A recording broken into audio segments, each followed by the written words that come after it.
వర్షాకాలం మొదలైంది. శరీరం చల్లబడము, జలుబు, దగ్గులకు రామబాణం లాంటిది ఈ జ్యూస్.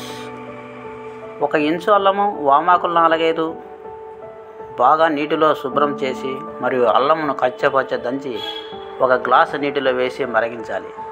అదే కషాయంలోనే కచ్చాపచ్చ దంచిన మిరియాల పొడి కూడా చేర్చి ఉడకబెట్టి చల్లార్చి వడబోసి త్రాగండి. ఈ జ్యూస్ నుంచి కఫము, శ్లేష్మాలు కూడా నిర్మూలించబడతాయి.